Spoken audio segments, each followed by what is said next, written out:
Coming from Nigeria, literally a place with no snow or ice, I would have never imagined that I would become the first African woman to go to the Olympics in the sport of skeleton. The first time I got on the sled, I had a very real conversation with God where I had to pray my way through it. I had never been on a sled before, a day in my life. I was terrified and just was thankful to God when I survived my first run. No one can really coach you through what to do on that first time.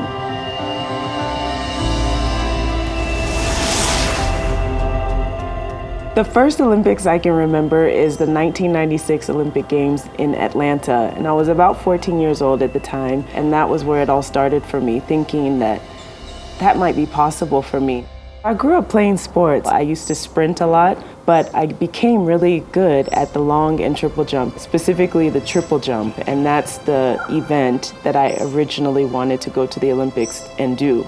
The Olympic trials that I really felt that I was going to be ready for was the 2008 Olympic trials, and I wanted so badly to go to the Beijing Olympic Games, and I went there and tried for the triple jump and just fell short.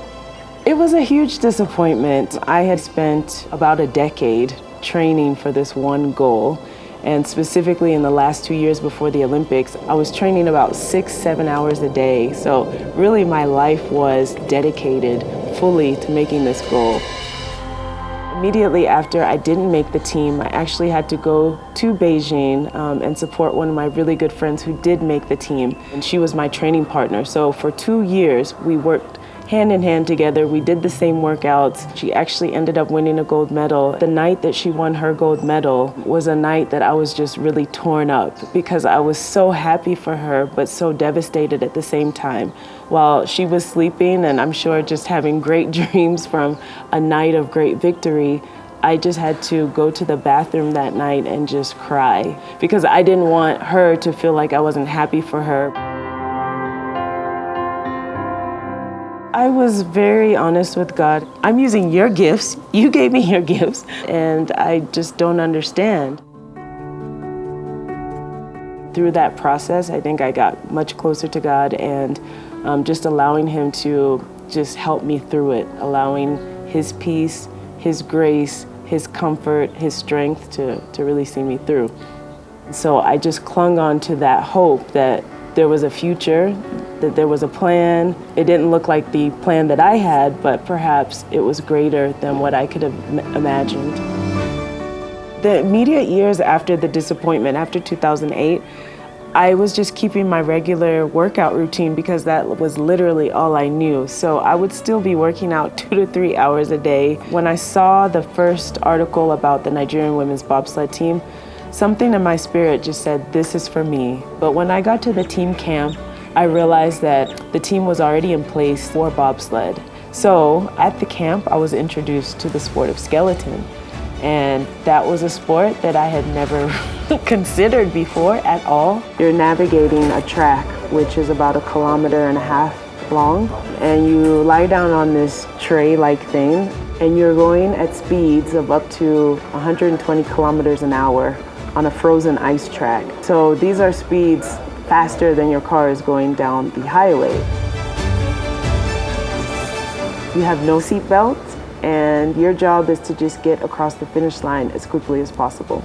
You do have a helmet, thank God. In this sport, you need every ounce, every inch, every amount of God that you can get. I really had to make a decision. Am I gonna be fearful or am I gonna have faith? And that for me was the turning point. Really trusting in the vision that I felt that God placed in my heart and believing that this was the second chance that He had for me. Literally, it was a leap of faith. You don't have a choice but to go, because once you leap onto the sled, there's no turning back. Most people that have been at the Olympic level in that sport have been doing the sport 10 plus years. One person said it's a minimum 8-year path to become, an Olympic level skeleton athlete. I knew that I didn't have 8 years. I wanted to make history at the 2018 Olympic Games, and that was just about 3 or 4 months away from when I first discovered the sport.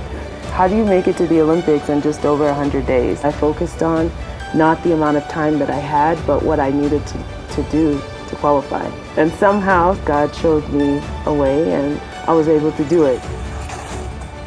For me, the Olympics was just like a celebration for this accomplishment. I wanted to do the best that I could do.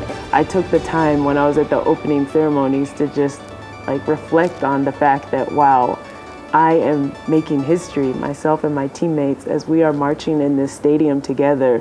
This is the first time that anyone from our country has ever been in this space. The journey would have been so much more difficult if I was not rooted in Christ, because this journey was about faith. I might feel scared, I might feel incapable, but still continuing to push forward and started looking at it through the eyes of faith. You have to practically decide that you're going to get up and keep going. Because skeleton was so new for me and I had such a short Olympic journey, I'm excited to see what I can do going into Beijing 2022. With a little bit more time and experience, I think that I can bring back Africa's first medal in the skeleton. God has just helped me to just believe again that anything is possible. Greater things are to come. It matters to God. He made me, and I know that He had planned all of this a long time ago. So it's all about how I use the gifts that He's given me to continue to glorify Him.